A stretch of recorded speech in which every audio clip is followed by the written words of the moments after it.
Hi everybody, this is Gary Dima, Sentiment Timing, and this is our technical video report for Wednesday, May 7th, 2025.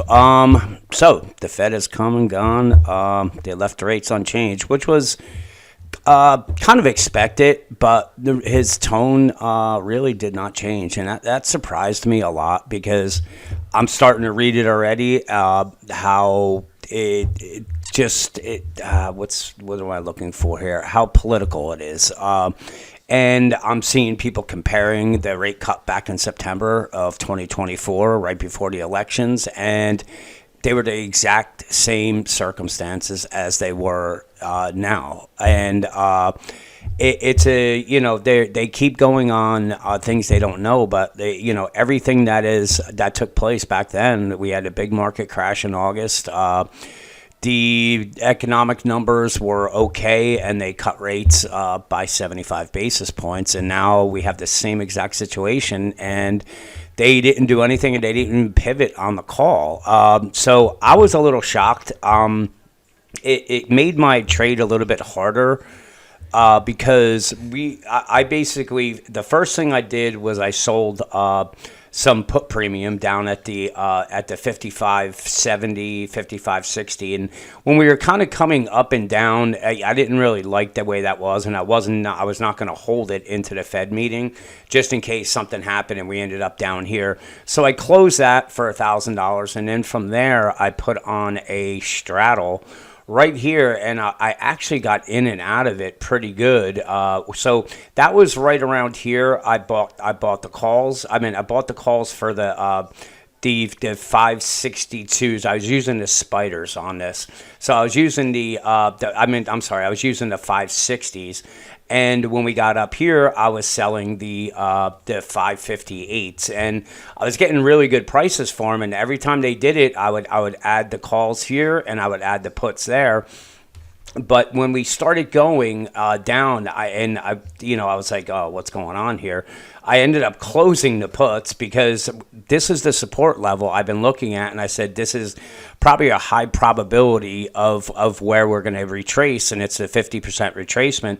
So I lucked out on it. I wish I would have sold the calls up here and then bought them back down here, but I held on to them. We went down, we hit support, I sold the puts, and was able to sell the calls with a gain too. So it had a pretty decent day, even though really the way I was looking was for this to shoot higher, not do this. And so it made it a little difficult. What did we do? I think we did 33.70 for the day.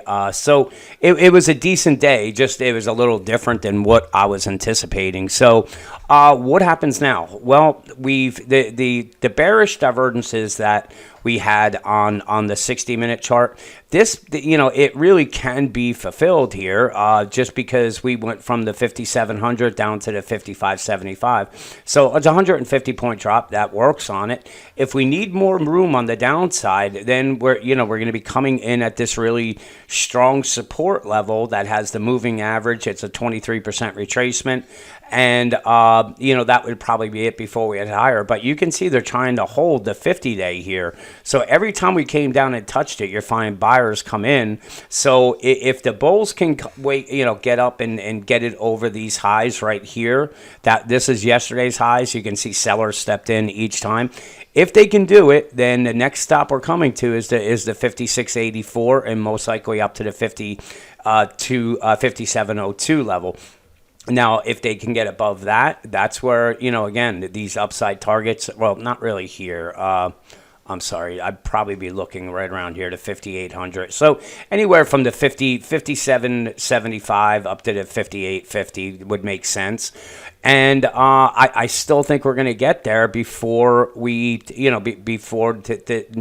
the next 2 weeks. And from there, that's where, I believe we're going to be pretty maxed out with momentum, and we're going to need a pullback. And then really what we're going to have to watch is what are going to be the retracement levels that make sense. And if it's broken, what happens then? Because right now, at a bare minimum, once we make our top, I'm anticipating we're going to get anywhere from a 50 to a 62 or a 78% retracement. You can see this 62% retracement. If this is the high, let's just move it up and say we get to my upside target here. So let me move this line here and make it a little better. Okay. So let's say we make it up to let's say that we could even do this. Hang on, let me do this on it. No, that's already there. Yeah, let's just say 50, say right around that 5,800 level.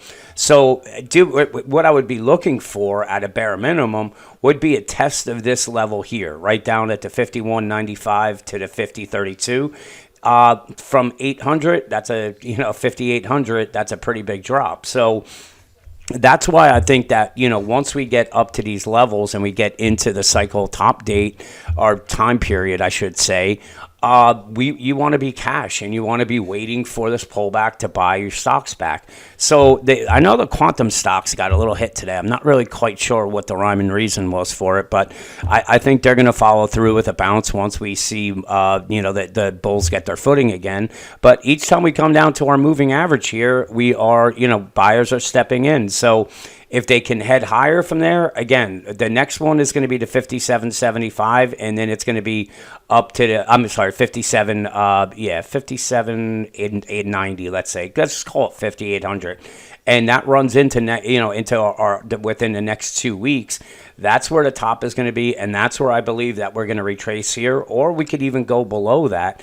And again, if they need to go below it, we really want to keep an eye on the 200-week moving average. That's at 47.76. And below that, then we're looking at the 4,600, which is really major support. And you could see this right here.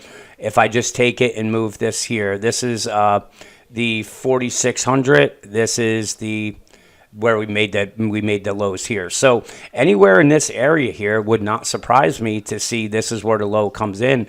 And if it takes it out, then, honestly, the next move is coming down to the 4,100. So it's going to be pretty important for the bulls to hold this this support line if we're going to make new, some type of new highs by year's end, which I do believe we are. That's why I'm thinking if we do get this pullback that I'm talking about, it's going to be even a better buying opportunity than this, because I think everybody will be throwing in the towel. We'll get another panic low, and then from there, that's where we're going to shoot up and either test these highs, or we break them and get up to the 6,400 level.